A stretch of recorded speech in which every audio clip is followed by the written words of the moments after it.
Hello and welcome to another video by Gav. This is going to be update number 2 or 3, one of them, on my Trumpeter 135 AS90, which you can currently see sitting in front of you. Now the main thing to announce with this is that it's ready for primer. And so that's the next step. So I've taken the road wheels back off again and started to paint them. They're just over here. I'll show you them in a second. So from that you'll be able to get an idea of what kind of what it might end up looking like. So I'll just take you around the hull at the moment. Now, first of all, apologies if the light kind of keeps changing a bit. I've got the blinds closed because for once it's actually sunny, as you can tell by the blinds, but it makes too much light here. So if I'll try and keep it in the light, and we'll see how we go.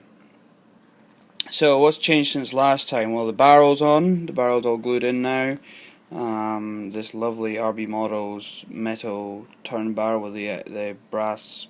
It's just a thing of beauty. It really is. I mean, as you all know, I'm not what they would term a rivet counter. However, apparently one of the big niggles with this kit was that this recoil sleeve, which on the real vehicle is it's rubber, I think, or something, and it has quite a pronounced sag to it. Let's see. So in that you can see it sags in the middle, and whereas the plastic one that comes on the kit is just very straight. I may have mentioned this before. The other thing is the travel lock.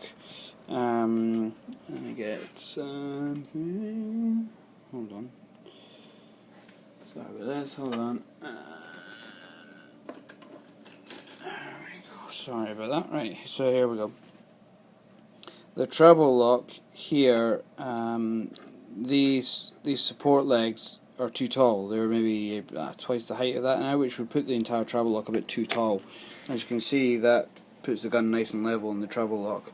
Even the box art, you can clearly see the travel lock legs are only this kind of length, so that's one thing. So that's just a cut and shut, that's just chop them down, that's easy enough for me to do, even with my skills. I don't know if I showed you this before, but I replaced the wing mirror legs here with some wire, because they had some fiddly plastic bits which were clearly just going to snap. See, there's the sun gone now. Switch the light on, see if that makes any difference. There we go, and you're out of focus, sorry about that. On the hull, I've just noticed that actually there's a handle probably due to go on there, so I'll double check that and get that stuck on there if there is.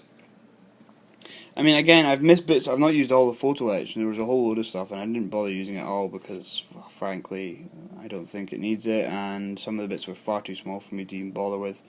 It's got the etched fenders. They'll be bent down a bit more once the tracks and the wheels are on.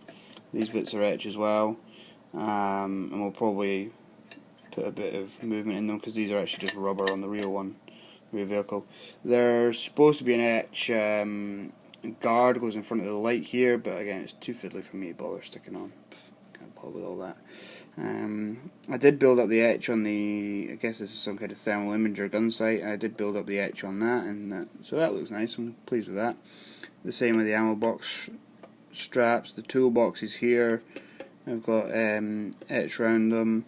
A lot of these tools you're supposed to then remove these brackets here and around the bottom and replace them with etch, but I just can't be bothered taking all this off of here more than anything. So there's a little bracket there. The axe ones, actually you didn't have to take anything off, so I did use those ones. There's some etch holders there. That space looks a bit blank. I'll have to double check I've not missed anything that goes there. The storage bin lids were nice and easy to do. Again, there's etched little mounts underneath, but they were so small and fiddly, and they had to bend at a funny angle, and frankly I just couldn't be bothered, so they're just there. I mean, that's fine as is, it's a minor detail. I did put the etch smoke launcher mounts on in there. They were quite easy to do, so that's fine, and they do put these smoke launchers at a more realistic angle. Up top on the GPMG, I did the Foresight, which is etched. I lost the rear sight, There is an ammo box and stuff that goes in there, but I thought, you know, it looks quite cool with just the ammo tray empty. So that's that. This is all stuff I'd done before. Turning her around. These are where there's supposed to be some spades, but again, these are the parts you're supposed to replace on the spades, and the spades are so the representation of this bit on the plastic spade is molded on. It's really thick, and the spades are really thin, and it was impossible to remove it to then. So I've just actually had it as if the spades are not there, just the straps and the mounts instead, which you know, again, it was quite cool. It's a little bit different. The one big omission was that the storage basket that goes on the top is missing. There's a storage basket that goes around here. I made up 2 of the sides. It comes in about 4 or 5 parts. I made up 2 of the sides, got the mesh stuck in, and was really pleased. I was like, right, this is actually maybe not going to be as bad as I thought. Cleaning up the 3rd bit, bam, the thing bloody snaps on me, and frankly my plastic card skills are not good enough to replace it, and so I've left it off. I'll see if I can show you quickly. So yeah, here is what the parts come like on the sprue, and the bigger part. So as you can see on this small part, that's the GW thing. So here, 1, 2, 3 sprue grates, and in the middle another nub. So that's on that tiny part. There's 5 parts to clean up, and again, same one here. And on the bigger parts, there was 2 of these in the middle, and 4 sprue grates. As you can, this was one that was in here. And you see they're thin, and they were just impossible to clean up without breaking them. I'm a bit clam-handed when it comes to things like that. So that didn't. Yeah, it's annoying because they're quite a prominent feature. It gives you the option of sticking some Bergens in there and strapping it down and whatnot. But you know what? I'll leave it. Maybe in the future, I don't know. It's the sort of thing. The space is there. It could be retrofitted afterwards, if ever I'm able to. I went with just gluing the rear door shut because there's no interior detail anyway, and I didn't quite see the point in having it being able to open just to see detail on the back of the door and not on the inside. For the same reason, I kept all the hatches shut. So it's in transit or something, you know. But the gun moves. The gun's not actually. This is not mounted in yet. It will be. I think I'll paint this separately just for ease of handling, and then I'll glue this in at the last minute. So the gun, you know, extreme there, and it goes down into the travel lock. The travel lock moves and stuff, which is quite cool. And the turret still isn't glued down, so the turret still spins.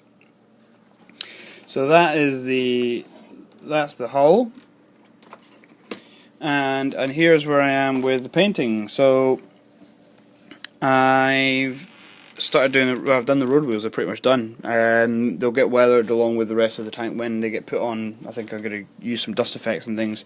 The Canadian Prairies, where I'm doing this as a Battis schemed one. So that's the British Army training area in Canada. They wear the vehicles that are based over there wear a sand and green. The green's actually a very similar shade to the plastic. Sand and green camouflage and quite basic markings, which is quite cool. So, so although the vehicle will have camo stripes down it, I've found pictures online where actually the wheels are all sand, despite the fact the hulls, you'd think that maybe alternating wheels would be green, but apparently they're not. So that's why they're all sand coloured. The sand colour I've used is maybe a little, you know, in real life is maybe more closer to that. You can see it's quite different, but the picture I was working off is a walk-around picture of a tank that was at a display at some kind of show, so it looked really freshly painted and was very, very, very clean. Ones in the field tend to look a bit grimier, a bit dirtier, so that's why I've gone with this darker colour. Excuse the shininess on here. They've just had a coat of matte varnish, so hopefully they've got still a bit of a sheen to them, but they're not too bad. So I think that's just still a couple of bits that are still drying. As you can see, these ones here are less shiny here. So that's the sprockets and the road wheels. They were done with, for those who are interested, they were painted with